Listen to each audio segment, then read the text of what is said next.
नमस्कार, जय हिंद दोस्तों आज हम देखने वाले हैं बीएसएससी प्रैक्टिस सेट। और ये आपको दोस्तों रुक्मिणी प्रकाशन का न्यू प्रैक्टिस सेट निकाला गया है, वॉल्यूम 1 है।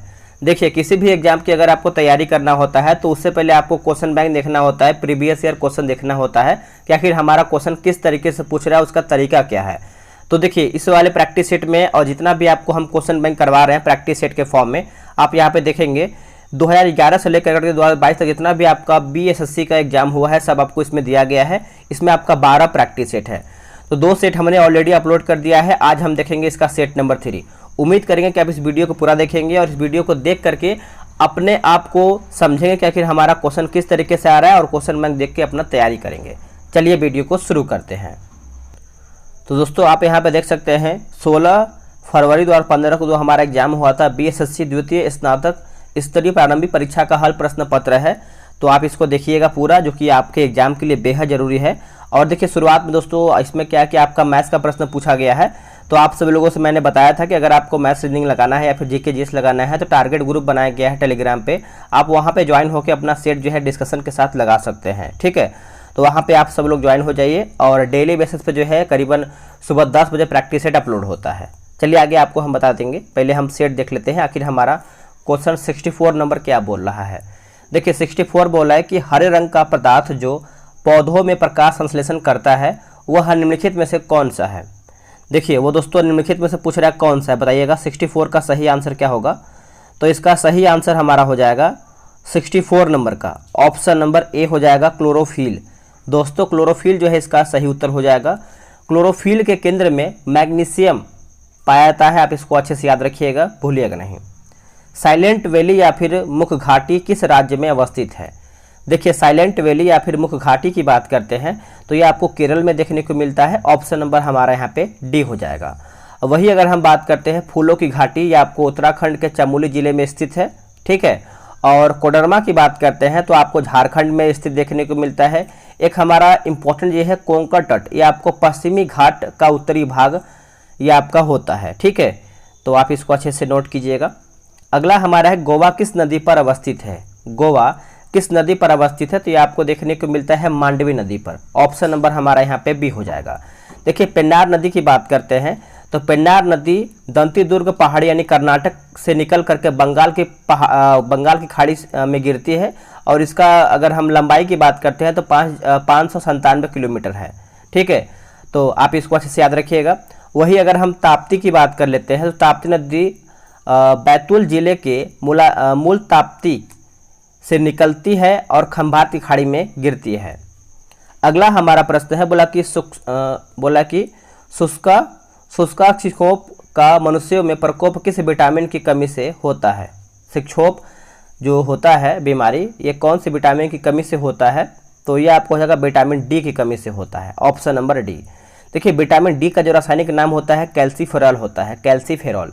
और विटामिन डी की कमी से रिकेट्स नामक बीमारी भी देखने को मिलता है। अगला कि प्रोटीन ऊर्जा कुपोषण का परिणाम है। तो इसका आंसर हमारा हो जाएगा बालक्षय मरासमस। ऑप्शन नंबर 68 का हमारा ए हो जाएगा। देखिए प्रोटीन की कमी से जो शरीर होता है दोस्तों विकास रुक जाता है और बच्चों में प्रोटीन की कमी से क्वासियोरकस एवं मरासमस आदि जैसा रोग जो है दोस्तों उत्पन्न होता है। तो आप इस पॉइंट को अच्छे से याद रखिएगा। आते हैं 69 नंबर पे। निम्नलिखित में से किस स्थान पर जी यानी गुरुत्वाकर्षण का मान सर्वाधिक होता है। तो सर्वाधिक होगा दोस्तों तो ये आपका हो जाएगा अंटार्कटिक के कैंप में। ऑप्शन नंबर हमारा यहाँ पे डी हो जाएगा। देखिए पृथ्वी की घूर्णन गति घटने पर जो है जी का मान बढ़ जाता है। पृथ्वी की घूर्णन गति बढ़ाने पर जी का मान दोस्तों घट जाता है। अगला के शरीर के किस अंग की खराबी से मधुमेह का दोस्तों यहाँ पे मधुमेह रोग का प्रकोप होता है, जो डायबिटीज होता है। तो ये आपको हो जाएगा पैंक्रियाज या फिर अग्न्याशय। ऑप्शन नंबर जो है हमारा 70 का बी हो जाएगा। अब इसको समझ लेते हैं। अग्न्याशय मानव शरीर की दूसरी सबसे बड़ी ग्रंथि है तथा यह एकमात्र मिश्रित ग्रंथि है। इसको आप अच्छे से नोट कीजिएगा। अग्न्याशय से स्रावित इंसुलिन हार्मोन रक्त शर्करा को नियंत्रित करता है। अगला हमारा प्रश्न है कि इबोला क्या है। देखिए अगर हम इबोला की बात कर लेते हैं तो आप इसको समझिएगा। इबोला एक प्रकार से वायरस है दोस्तों, वायरस से ऑप्शन नंबर हमारा ए हो जाएगा। देखिए इबोला अफ्रीका महादेश में लोबिया, चाड, कांगो बेसिन आदि क्षेत्र में दोस्तों शुरू हुआ था। घेंघा रोग आयोडीन की कमी से होता है, यह निम्न में से किस क्षेत्र में व्याप्त हो सकता है? तो दोस्तों इसका सही आंसर हो जाएगा पहाड़ी क्षेत्र हो जाएगा, ऑप्शन नंबर हमारा बी हो जाएगा। देखिए समुद्र से स्थल की दूरी के बढ़ने से भूमिगत जल में आयोडीन की मात्रा दोस्तों कम होती है। विटामिन ए मुख्यतः कहाँ पर संग्रहित होता है? अगर हम विटामिन ए की बात कर लेते हैं तो यकृत में आपको देखने को मिलता है, ऑप्शन नंबर हमारा यहाँ पे डी हो जाएगा। देखिए पित्त का जो आपका पित्त होता है तो इसका जो स्राव होता है यकृत द्वारा ही होता है पित्त का।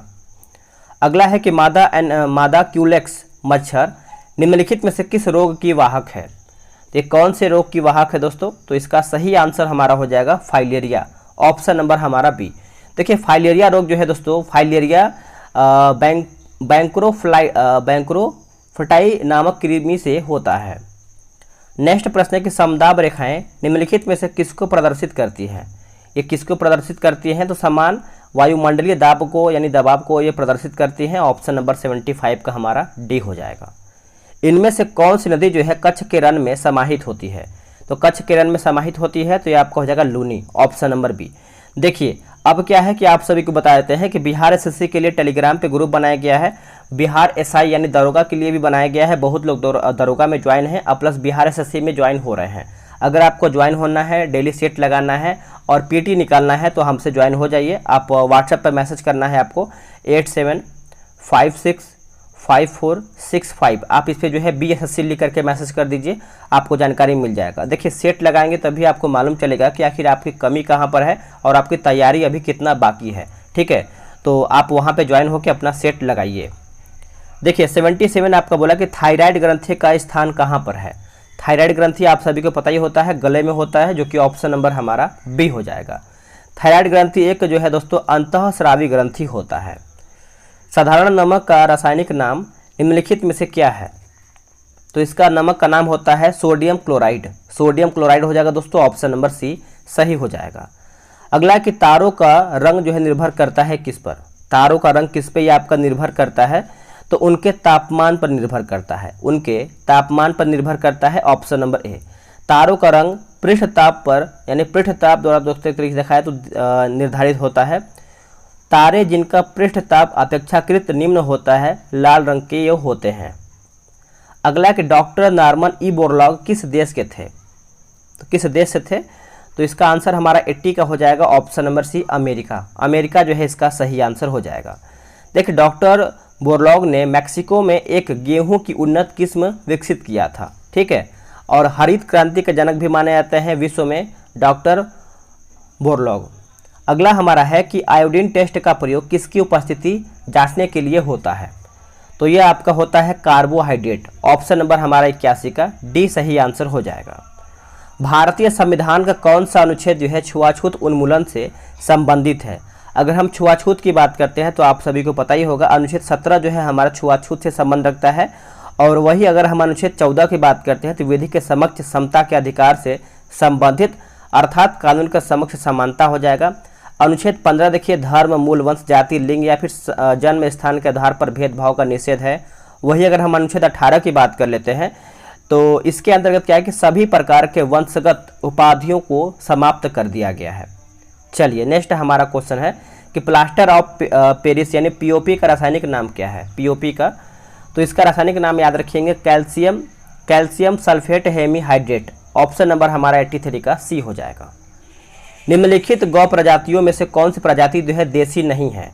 देखिए देसी दोस्तों नहीं है तो सही आंसर हमारा 84 का हो जाएगा हॉलस्टीन फ्रीजियन हो जाएगा दोस्तों, ऑप्शन नंबर हमारा ए सही उत्तर हो जाएगा। बाकी गिर है, रेड सिंधी है और उसके बाद थार पार्कर है, तो ये सब आपको अच्छे से नोट कर लेना है, भूलना नहीं है। बिहार पंचायती राज अधिनियम में ग्राम पंचायत की अवधि 5 वर्षों की निर्धारित है, इसका गणना पूछ रहा है। देखिए अगर हम गणना की बात करते हैं तो पंचायत की पहली बैठक की तिथि से की जाती है, ऑप्शन नंबर हमारा 85 का बी सही आंसर हो जाएगा। देखिए राज्यसभा को यह अधिकार जो है अनुच्छेद यहाँ पे हम 85 देख रहे थे ना, हाँ, तो पंचायत की बात करते हैं तो जो पंचायती एक्ट आपका अधीन हुआ था ग्राम पंचायत के हिसाब से देखा जाए तो 2006 में हुआ था, 2006 में हुआ था। राज्यसभा के संदर्भ में निम्नलिखित में से कौन सा कथन दोस्तों सही है? अगर हम सही की बात करते हैं तो ऑप्शन नंबर सी। देखिए, राज्य सूची के किसी विषय पर संसद कानून बना सकती है अगर राज्यसभा 2/3 बहुमत से पारित करे कि राज्य सूची का संदर्भगत विषय राष्ट्रीय महत्व का हो गया है। यानी आंसर हमारा 86 का जो है सी हो जाएगा। अगला कि राष्ट्रीय प्रतीकों के संबंध में नीचे दिए गए कथनों में से कौन सा कथन जो है सही नहीं है? कौन सा कथन हमारा गलत है? देखिए, राष्ट्रीय प्रतीक जो है लौरिया नंदगढ़ के सिंह शीर्ष से दोस्तों लिया गया है, जो कि ये सरासर गलत हमारा हो जाएगा। अब इसको समझ लेते हैं। देखिए, अगर हम बात करते हैं कि सारनाथ के स्तंभ पर 4 सिंहों को निरूपित किया गया है। सारनाथ स्तंभ जो है अशोक का सबसे सुंदर और सुरक्षित स्तंभ है। ठीक है, आप इसको अच्छे से याद रखिएगा। चलिए आगे हमारा है कि लोकसभा या फिर विधानसभा के निर्वाचन में एक उम्मीदवार अपनी जमानत राशि खो देगा अगर उसे कुल वैध मत कितना प्राप्त होता है तब। देखिए, अगर 1/6 से कम अगर मत उसको प्राप्त होता है तो अपना जमानत राशि जो होता है दोस्तों वो खो देता है। आंसर हमारा यहाँ पे सी हो जाएगा। अगला है कि भारतीय राष्ट्रीय कांग्रेस का प्रथम अधिवेशन दिसंबर 1885 में कहाँ पर हुआ था? तो 1885 में दोस्तों अगर हम देखें तो ये आपका बॉम्बे में हुआ था, जो कि ऑप्शन नंबर हमारा यहाँ पे बी हो जाएगा। और बॉम्बे के गोकुल दास तेजपाल संस्कृत महाविद्यालय में कांग्रेस की पहला बैठक हुआ था। इसमें करीबन 72 प्रतिनिधियों ने भाग भी लिया था। अगला है कि एक दल लोकसभा में विपक्षी दल होने का दावा करता है, इसके पास न्यूनतम कितने सांसद जो है लोकसभा में होने चाहिए?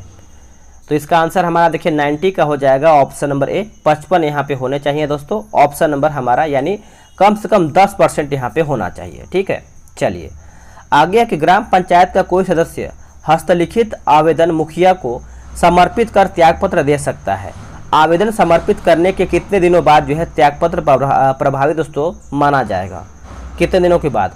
तो देखिए, इसका ऑप्शन आपके सामने दिया गया है। इसका सही आंसर हमारा हो जाएगा 7 दिनों के बाद।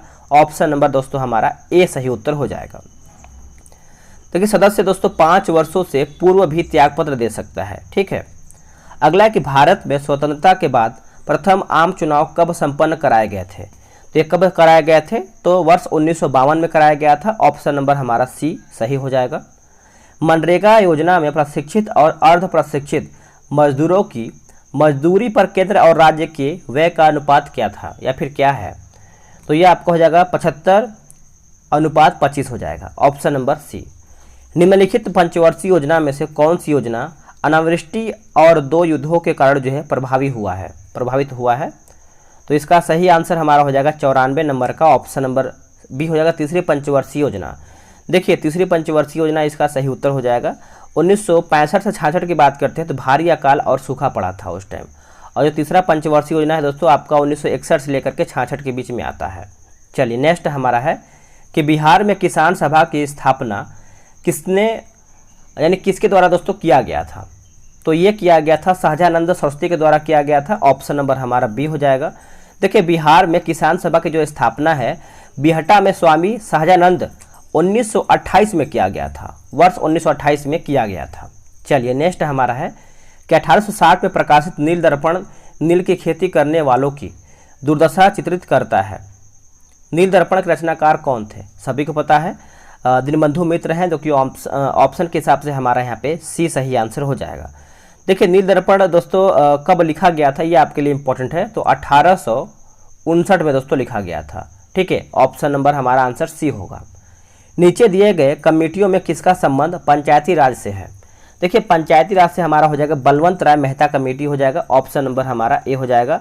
और यह आपका दोस्तों वर्ष 1957 में आया था। ठीक है, आप इसको अच्छे से याद रखिएगा, भूलिएगा नहीं, क्योंकि यह आपके लिए बेहद जरूरी है।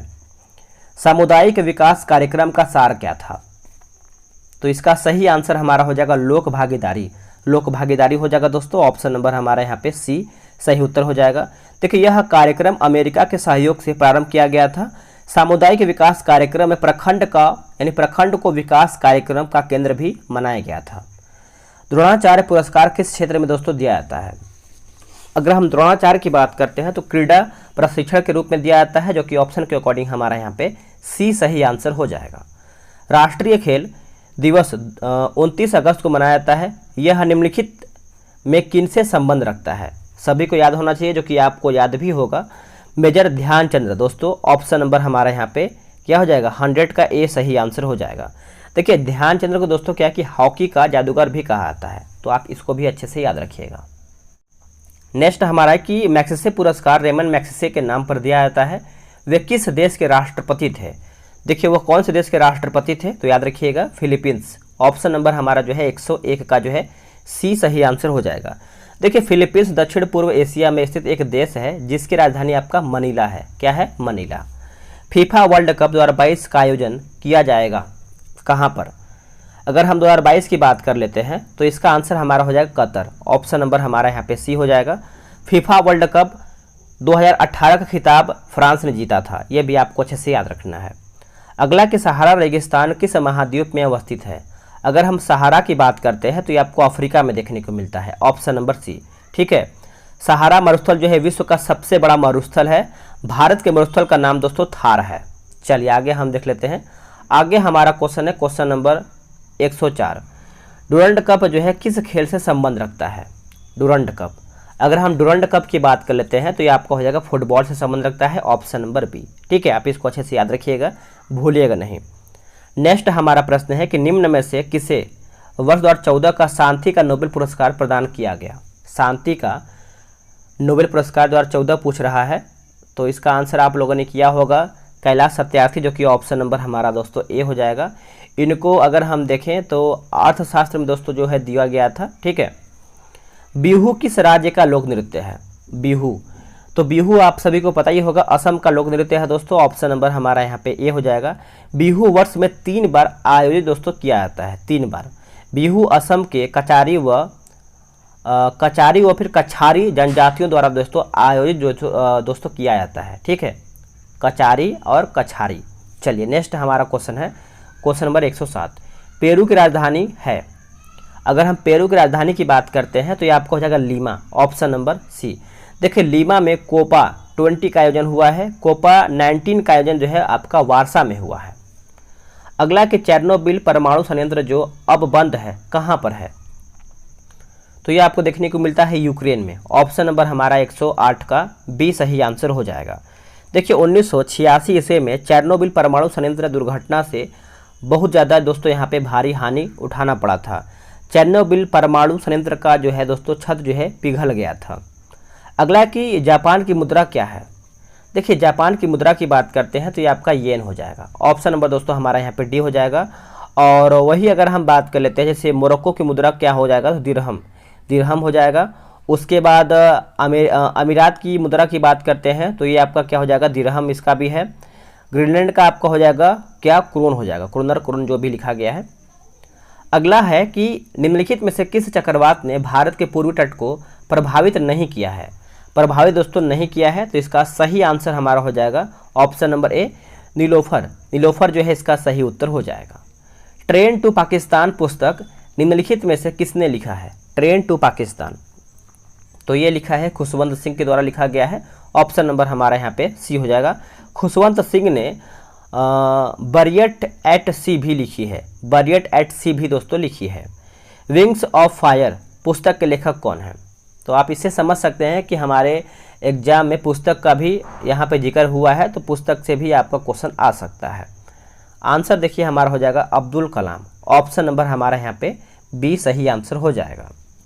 भारत एक खोज पुस्तक अहमदनगर किला जेल में कारावास के दौरान लिखा गया था। भारत एक खोज के लेखक कौन थे? सभी को आंसर याद होगा, जवाहरलाल नेहरू हो जाएंगे दोस्तों। ऑप्शन नंबर हमारा यहाँ पे डी हो जाएगा। क्या लिखे, एक हमारा होता है discovery of India Jawaharlal Nehru, एक हमारा होता है कि री डिस्कवरी ऑफ इंडिया पुस्तक मेघनाथ देसाई ने लिखा था, री डिस्कवरी ऑफ इंडिया। ये आप अच्छे से नोट कीजिएगा। कौन सा देश जो है sugar bowl of the world के रूप में जाना जाता है? तो ये आपका हो जाएगा क्यूबा। ऑप्शन नंबर हमारा यहाँ पे ए सही आंसर हो जाएगा।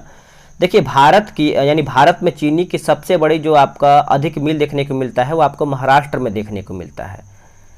जल का घनत्व किस तापमान पर सर्वाधिक होता है? जल का घनत्व, तो ये आपको हो जाएगा 4 डिग्री सेल्सियस हो जाएगा दोस्तों। ऑप्शन नंबर हमारा यहाँ पे डी राइट आंसर हो जाएगा। संयुक्त राष्ट्र संघ का गठन किस वर्ष में हुआ है?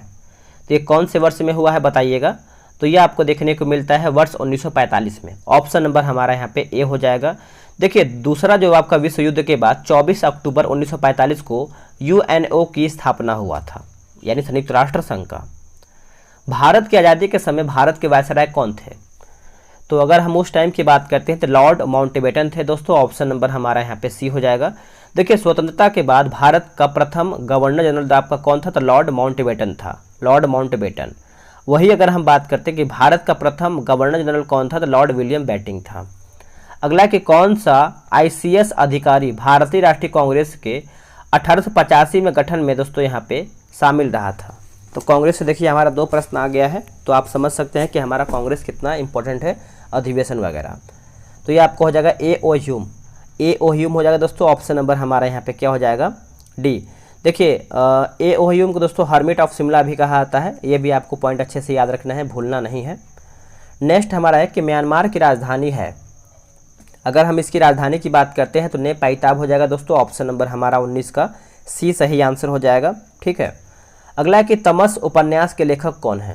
तमस उपन्यास के लेखक की बात करते हैं तो भीष्म साहनी है, भीष्म साहनी। ऑप्शन नंबर हमारा ए। देखिए तमस उपन्यास भीष्म साहनी ने कब लिखा था? तो वर्ष 1973 में लिखा था, वर्ष 1973 में लिखा था। आगे हमारा है कि किस खिलाड़ी को प्रथम राजीव गांधी खेल रत्न पुरस्कार प्रदान किया गया है?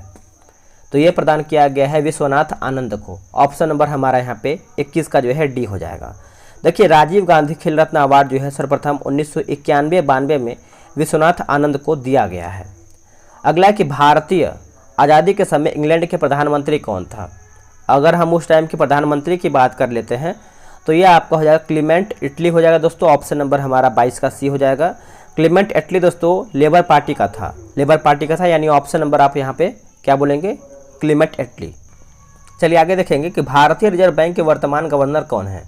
अभी वर्तमान की अगर हम बात कर लेते हैं तो देखिए इसमें सही आंसर हमारा दोस्तों दिया गया रघुराम राजन। ऑप्शन नंबर हमारा दोस्तों यहाँ पे क्या हो जाएगा? 23 का जो है यहाँ पे सी हो जाएगा, ठीक है। तो आप इसको अच्छे से याद रखेंगे। और वर्तमान में कौन है आप कमेंट करके बताइएगा। भारत के वर्तमान में तो आपके रघुराम राजन ही हैं, ठीक है। अगला हमारा दोस्तों है कि देखिए वर्तमान में 11 दिसंबर 2018 को आरबीआई के गवर्नर शशिकांत दास हैं, ठीक है।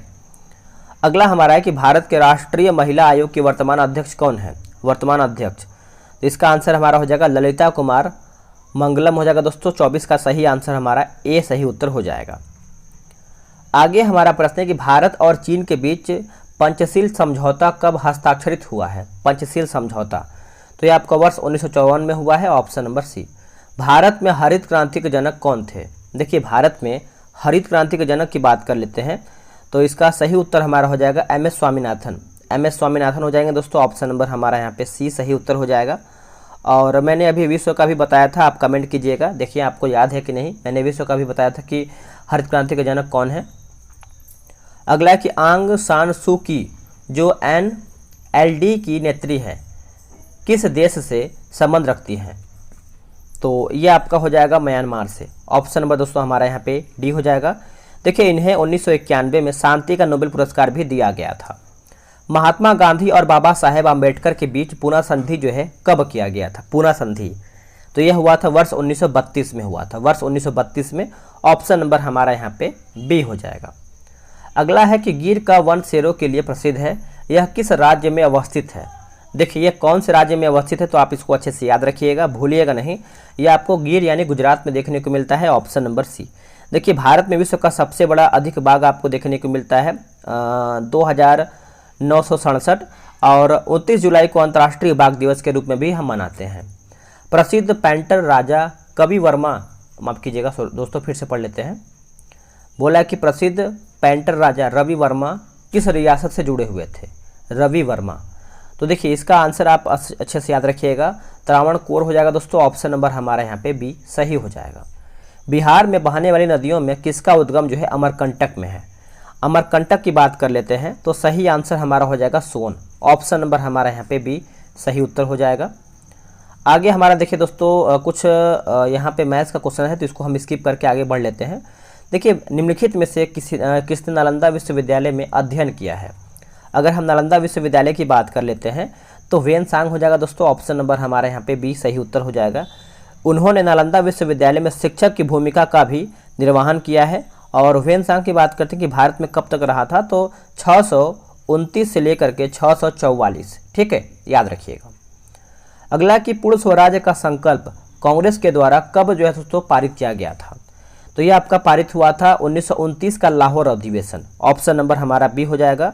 और पूर्ण स्वराज्य की मांग सर्वप्रथम मोहम्मद हसरत मोहानी ने किया था 1921 में, ठीक है, तो आप इसको अच्छे से याद रखिएगा, भूलिएगा नहीं। इसके आगे सब हमारा मैथ्स का ही क्वेश्चन दिया गया है, क्योंकि इसमें कोई आपका जीके जीएस नहीं दिख रहा है, तो सेट हमारा यहीं पर समाप्त हो रहा है। देखिए, उससे पहले आप सभी लोगों से रिक्वेस्ट करेंगे, अगर आपको वैकेंसी निकालना है, तैयारी जम के करना है, तो आप यहाँ पे डिस्कशन देख सकते हैं, कितना बेहतर वे मैथ्स, रीजनिंग, जीके जीएस सब आपको डिस्कशन यहाँ पे देखने को मिल जाएगा। तो ग्रुप में आप ज्वाइन हो जाइए, जो कि आपको नंबर दिया गया है, उस पर आप BSSC लिखिए, आपको जानकारी मिल जाएगा। आज के लिए इतना ही। जय हिंद, वंदे मातरम।